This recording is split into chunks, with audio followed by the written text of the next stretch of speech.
Marso 11, 2025, Sinaya Terminal 3. Pagkababa ni dating Pangulong Duterte mula sa flight galing Hong Kong, sinalubong siya ng pinagsanib na puwersa ng PNP, DOJ at Interpol.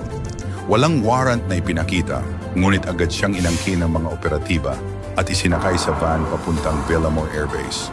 Doon naganap ang tensyonadong negosasyon. Humiling ang kanyang kampo ng legal process, ngunit walang konkretong kasagutan. Walang due process! Wala kayong jurisdiksyon, sigaw ng abogado. Ngunit sa kabila ng pagtutol, isinakay si Duterte sa eroplanong patungo sa The Hague. Sa social media at mga kalsada, umalingaw-ngaw ang sigaw.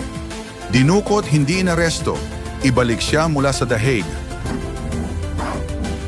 Kinabukasan, bumuhos ang libu-libong Pilipino sa kalsada. May mga rally sa Luneta, Davao, Cebu at sa harap ng Senado.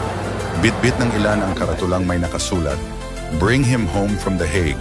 Ipinapalabas sa TV at online ang video ng pagdakip.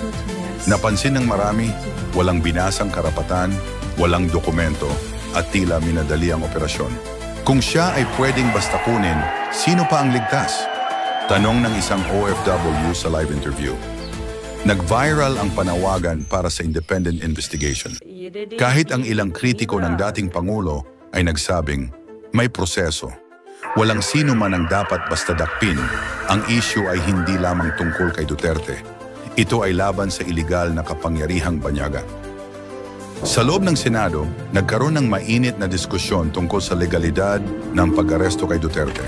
Wala tayong kasunduan sa ICC, kaya wala silang jurisdiksyon, sabi ng ilang senador. May iba naman na nagsabing dapat sundin ang mga international obligations ng Pilipinas. Ngunit wala talagang konkretong aksyon ang Senado. Naging usapan lamang ito sa mga panayam at talakayan. Kahit sa mga opisyal ng gobyerno, tila nag-iwas sa matibay na pahayag.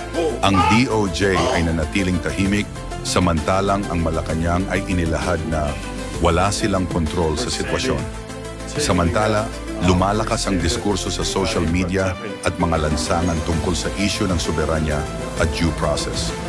Marami ang naniniwala na may mga lihim na negosasyon, ngunit walang malinaw na resulta mula sa mga pambansang mambabatas.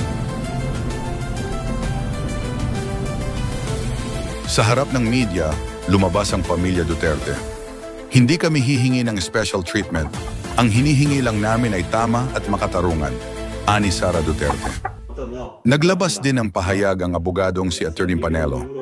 Kung pwede nilang kunin ang isang dating Pangulo ng walang proseso, ang demokrasya natin ay nasa panganib. Nagpatawag ng prayer rally ang ilang grupo, habang ang iba'y nagbabantay sa mga paliparan upang matiyak na walang susunod na abduction. Umiiyak si Veronica, bunsong anak ni Duterte, sa live interview. Umuwi lang si Papa galing Hong Kong. Pag-uwi niya, dinukot siya. Muling umigting ang panawagan sa social media. #BringHimHomeFromTheHague. Sa loob ng Senado, nagkaroon ng mainit na diskusyon tungkol sa legalidad ng pag-aresto kay Duterte. Wala tayong kasunduan sa ICC, kaya wala silang jurisdiksyon, sabi ng ilang senador. May iba naman na nagsabing dapat sundin ang mga international obligations ng Pilipinas. Ngunit wala talagang konkretong aksyon ang Senado. Naging usapan lamang ito sa mga panayam at talakayan. Kahit sa mga opisyal ng gobyerno, tila nag-iwas sa matibay na pahayag. Ang DOJ ay nanatiling tahimik, samantalang ang Malacanang ay inilahad na wala silang kontrol sa sitwasyon. Samantala, lumalakas ang diskurso sa social media at mga lansangan tungkol sa isyu ng soberanya at due process. Marami ang naniniwala na may mga lihim na negosasyon, ngunit walang malinaw na resulta mula sa mga pambansang mambabatas. Sa Mindanao, nagsimula ang mga kilos protesta na may kasamang karapatan at pananampalataya. Mga dating sundalo, pulis at ordinaryong mamamayan ang nagmarcha. May mga panawagan sa radyo at social media. Hindi natin kailangang iduluhin si Duterte, pero dapat ipaglaban natin ang hustisya. May nagsimulang maghain ng kaso laban sa mga opisyal na umano'y tumulong sa pagpapaalis sa kanya.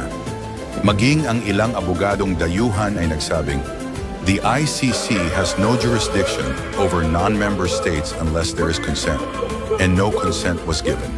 Bumabalik ang tanong, sinong nagbigay ng pahintulot? Lalong umiinit ang galit ng masa at patuloy ang panawagan, bring him home from The Hague, nadala roon kung walang extradition treaty.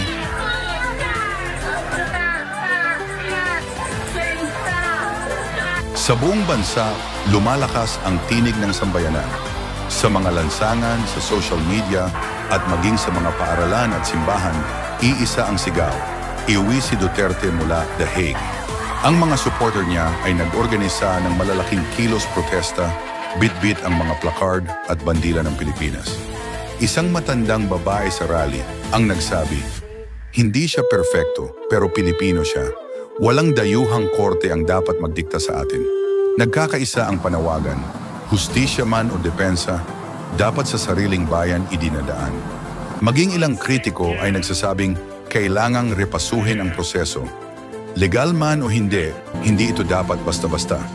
Habang nananatiling tahimik ang mga autoridad, dumadagundong ang panawagan ng taumbayan. Tumindig, makiisa, ibahagi ang panawagan. #Bring him home from The Hague. Ipaglaban ang soberanya, protektahan ang karapatan ng bawat Pilipino. Ngayon na ang panahon. Huwag manahimik.